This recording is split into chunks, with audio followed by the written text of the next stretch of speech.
From the studios of Farm Journal Broadcast, this is AgDay.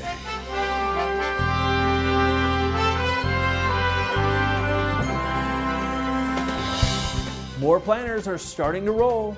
They say April showers and May flowers and all that sort of stuff. That works really well for us too, as long as it showers and not storms. We check in with farmers in Arkansas who are putting in soybeans. So we're kind of seeing the death throes of this El Nino. After El Nino comes La Nina. We'll break down the timing of this next weather pattern and the impact on producers. There's a new effort to stop California's Proposition 12 from going nationwide. This issue is not going away. What some in Congress are trying to do right now on AgDay. AgDay, presented by Pioneer. What's next happens when blood, sweat, and tears meet rain, wind, and sun. Pioneer. What's next happens here. Good morning, I'm Clinton Griffiths. The nation's pork producers are feeling the fallout of Proposition 12. The Supreme Court upheld the California law which places production restrictions on pork that can be sold in the state. Now, AgDay's Michelle Rook continues to follow the story. Michelle, you've talked to producers and congressional leaders, so what is the next step? And the pork industry has exhausted all its legal options, so they're now calling on Congress to pass a national ban on states adopting their own production rules. Congress could include this in the new farm bill, and so they're increasing the pressure as the House Ag Committee prepares to release its first draft of the bill. Prop 12 in California requires breeding pigs be confined to a pen with no less than 24 square feet of floor space. It's a huge blow to the nation's pork producers, especially when it comes to interstate commerce. You have one state dictating what you have to do to sell product in their state. That's still a big deal, and it's still something that I don't think we want to deal with on a state-by-state basis. Officials with the National Pork Producers Council say it also creates a dangerous precedent. The scariest thing to us, of course, is a patchwork of state regulations. We already have a patchwork of two regulations with California Prop 12 and Massachusetts Q3. Product that's Q3 compliant isn't necessarily Prop 12 compliant, whereas Prop 12 compliant is Q3 compliant, so it's already a mess out there, and that's why we need Congress to take firm action. Adams says they expect to see text in the House version of the Farm Bill to prevent states from regulating producers nationwide. In the Senate, the Eating Agricultural Trade Suppression or EATS Act has been introduced, but inclusion in the Farm Bill is unclear, according to Senate Ag Committee members at a recent Farm Bill listening session in South Dakota. It's a huge issue, and working hard. John, we've been commenting this too. It's just trying to figure out a mechanism to deal with it. I was really disappointed with the Supreme Court, really. We're going to have to figure out how to deal with it, and it may be that we have to fix it in law. It very well could be a farm bill issue. I don't know if we could get consensus among some of our colleagues on the other side of the aisle in committee, but this issue is not going away.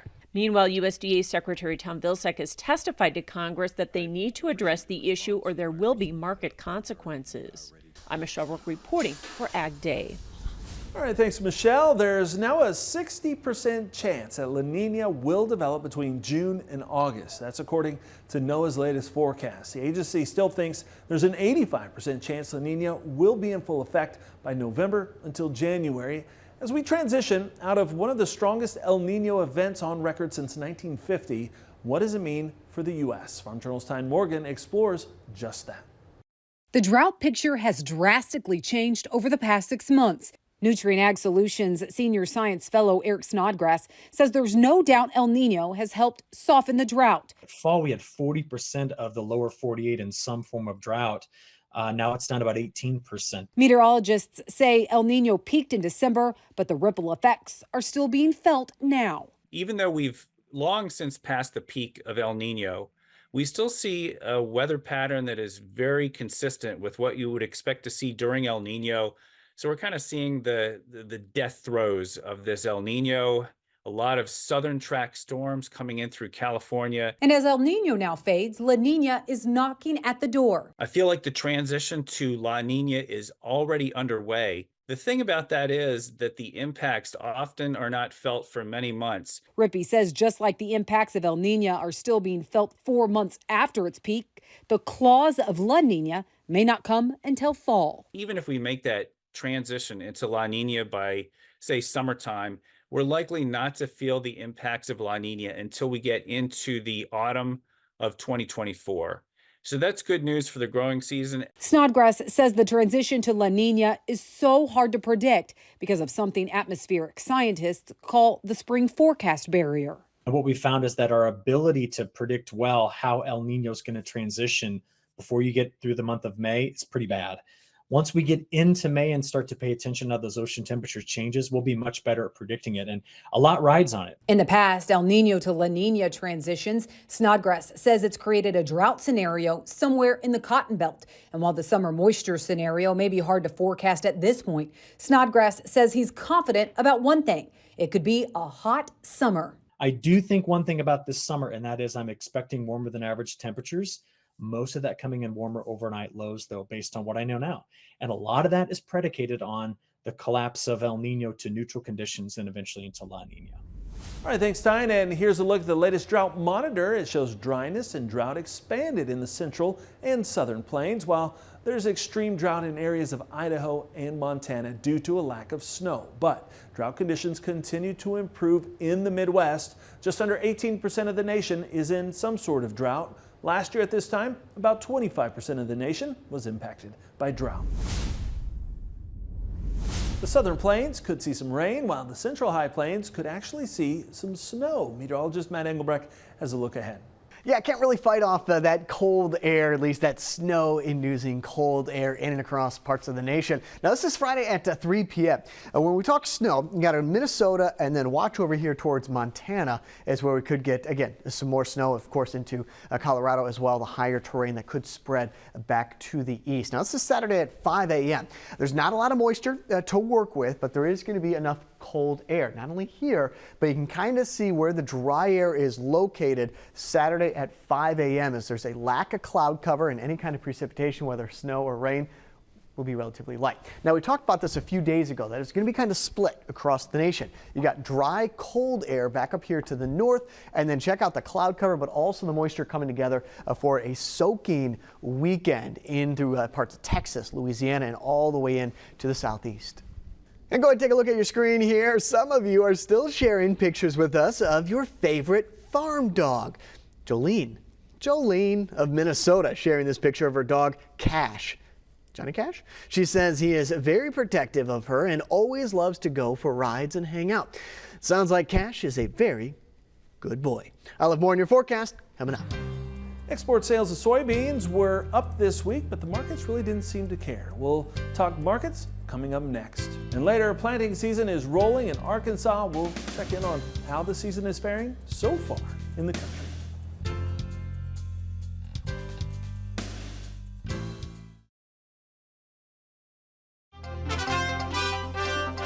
The Rural Main Street Index sank for an 8th straight month.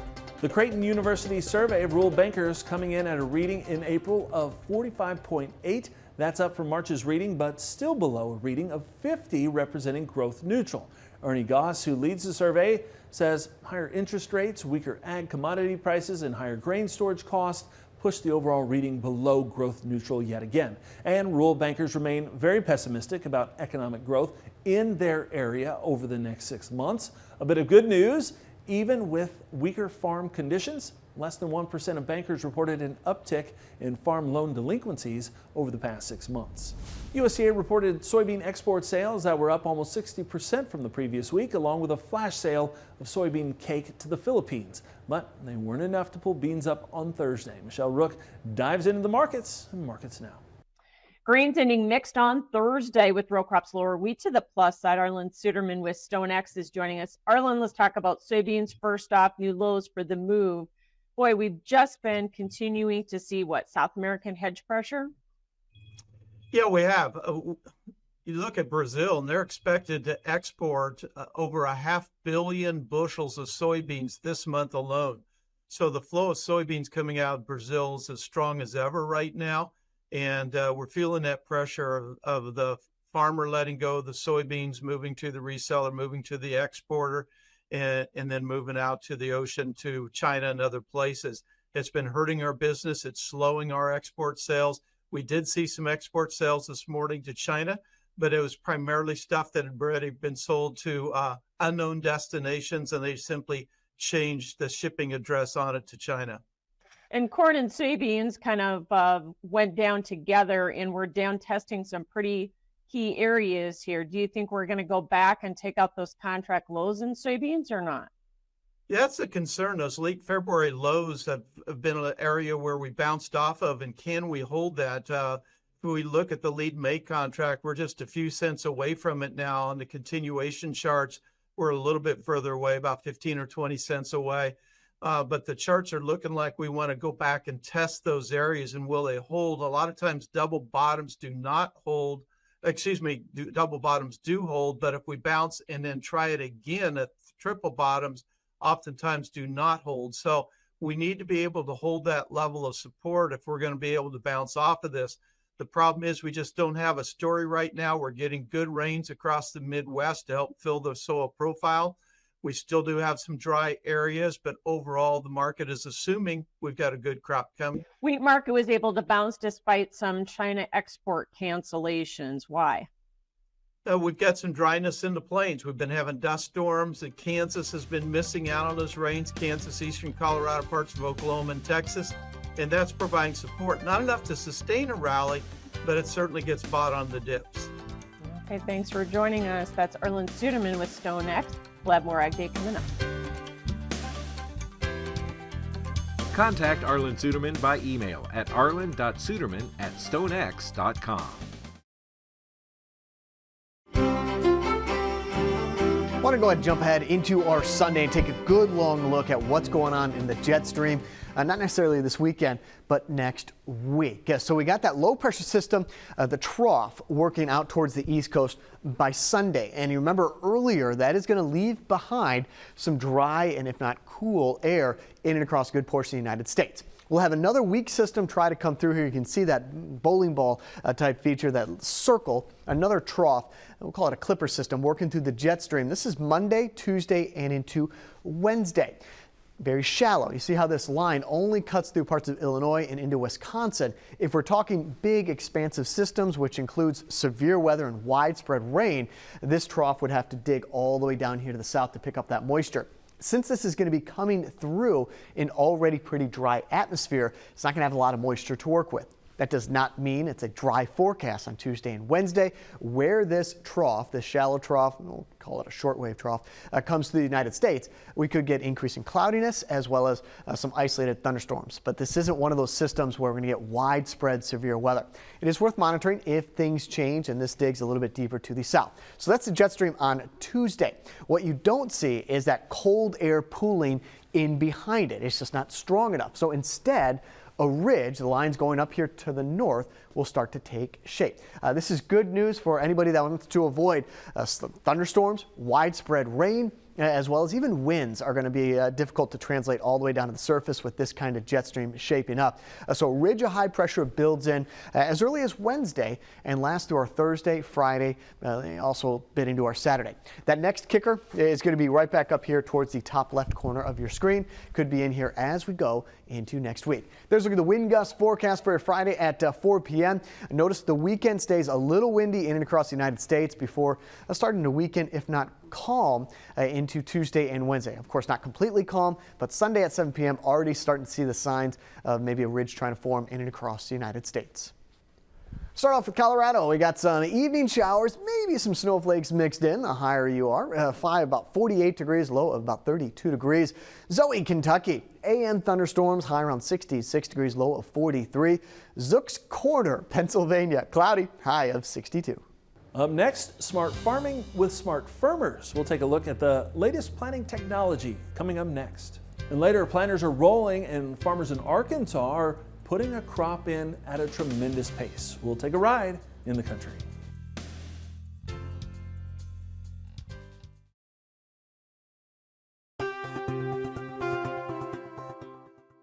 Smart farming with an even smarter seed firmer. Precision planting is taking the technology first developed in the 1990s a step further, developing sensing technology deep into the furrow. The firmer's optics can sense soil moisture and temperature along with organic matter and planting depth, and then transmit all of that in real time to an in-cab monitor. Smart Firmer can also be set up with Furrow Jet for in-furrow at-plant liquid pop-up applications. A 2019 farm trial on the seed firmer conducted by Precision Planting claims to have shown a 3 bushel per acre advantage over planting without a firmer.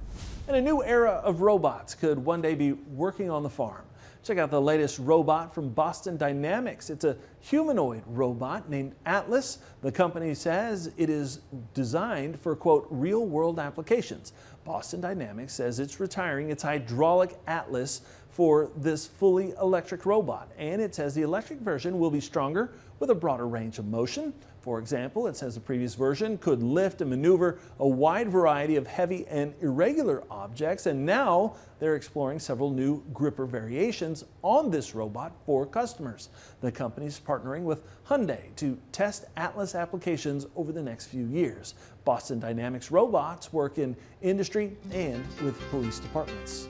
Now, so far, robots are not planting our row crops. And in Arkansas, farmers are making quick work of the job. We're headed there for a check on progress next.